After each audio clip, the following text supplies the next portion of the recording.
उसका बटन दबाकर 199 आंगनबाड़ी केंद्रों का शिलान्यास करें। जोरदार तालियां।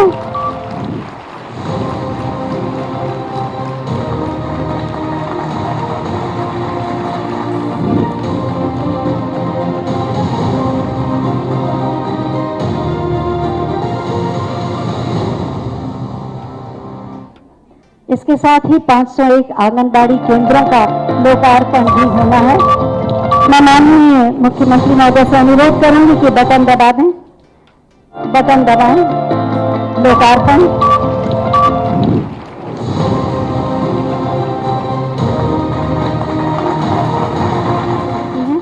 मैं माननीय मुख्यमंत्री महोदय से अनुरोध करूंगी कि पोषण मैनुअल जिसका शीर्षक है सक्षम, उसका विमोचन करने की कृपा करें।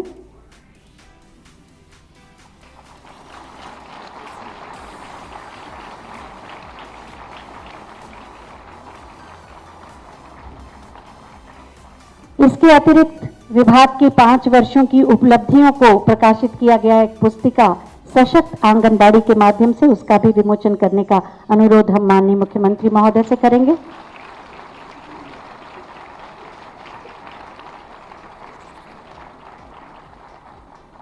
बहुत बहुत धन्यवाद माननीय। डिजिटल इंडिया के निर्माण की और उस स्वरूप में ढलने की जब बात होती है तो कैसे हमारे आंगनबाड़ी केंद्र को पोषण से युक्त करने, उन्हें सक्षम बनाने का भी एक अभियान है। अगर मां स्वस्थ होगी तो स्वाभाविक रूप से वर्तमान स्वस्थ होगा। किशोरी कन्या या कोई बालक कुपोषण से मुक्त होकर से सुपोषित होगा तो हमारा बचपन स्वस्थ होने के साथ ही समाज और राष्ट्र भी स्वस्थ और सशक्तता के उस लक्ष्य को प्राप्त करने की ओर अग्रसर होगा। और इसलिए विगत 5 वर्ष से उत्तर प्रदेश ने पूरी प्रतिबद्धता के साथ एक मिशन मोड पर इसे लेकर के पोषण माह को पूरी मजबूती के साथ आगे बढ़ाने का कार्य किया। इसके माध्यम से अनेक रोचक तथ्य हम सबके सामने आए हैं और आज विभाग तो इस दिशा में तेजी के साथ आगे बढ़ा है। आज यहां पर आपने देखा होगा कि कैसे तकनीक के साथ जुड़ करके हम लोग अधिक से अधिक लोगों तक, अधिक से अधिक माताओं तक, अधिक से अधिक किशोरी कन्याओं तक, बच्चों तक पहुंच करके शासन की योजनाओं का लाभ उन तक पहुंचाने का कार्य कर रहे हैं। मुझे देख करके आज संतुष्टि हुई कि यहां पर 700 आंगनबाड़ी केंद्रों का लोकार्पण भी और शिलान्यास का भी कार्यक्रम संपन्न हुआ है। विगत 5 वर्ष के अंदर प्रदेश के अंदर तो 1,89,000 आंगनबाड़ी केंद्र हैं, जिनमें से बहुत सारे ऐसे थे जब 2017 में हम लोग आए थे जिनके पास अपना भवन नहीं था, किराए के भवन पे चलते थे। उन सभी को चिन्हित करते हुए 21,700 से अधिक आंगनबाड़ी केंद्रों के अपने पक्के भवन बनाए गए और आज उनमें से 700 ऐसे हैं जिनमें 199 का शिलान्यास और 501 आंगनबाड़ी केंद्र का लोकार्पण का कार्यक्रम भी यहां पर संपन्न हुआ है। यानी आंगनबाड़ी केंद्र, जब मैं जनपद के भ्रमण में कहीं जाता हूं तो मेरा प्रयास होता है कि मैं 2 जगह जरूर जाऊं।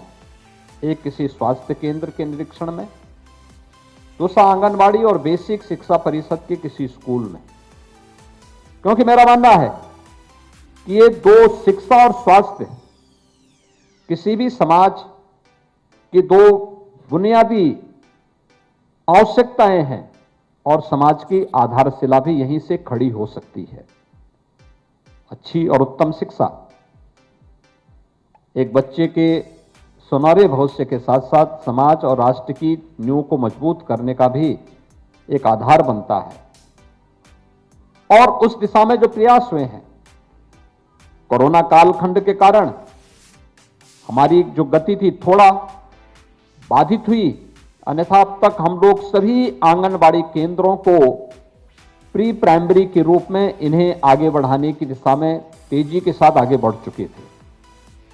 लेकिन मैं जहां भी जाता हूं, मुझे बहुत अच्छा लगता है जब उन भोले भाले बच्चों के साथ आंगनबाड़ी से जुड़ी हुई बहनें उन्हें रोचक तरीके से अक्षर ज्ञान कराती हुई दिखाई देती हैं।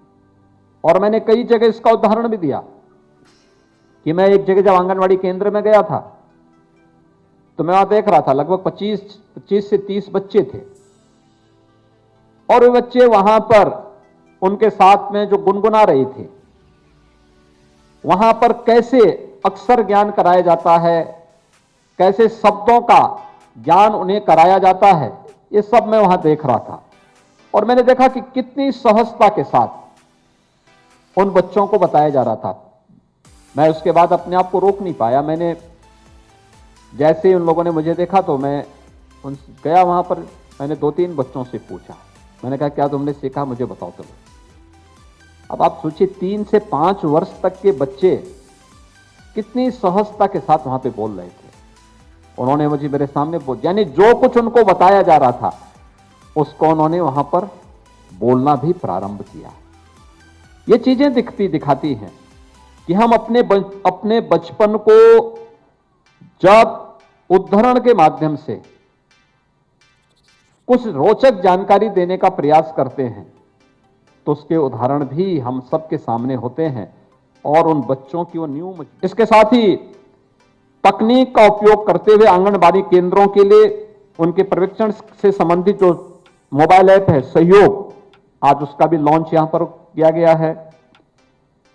बच्चों के लिए 3 से 5-6 वर्ष के तक के बच्चों के लिए बाल पिटारा मोबाइल ऐप का यहां पर अभी उससे भी लॉन्च किया गया है।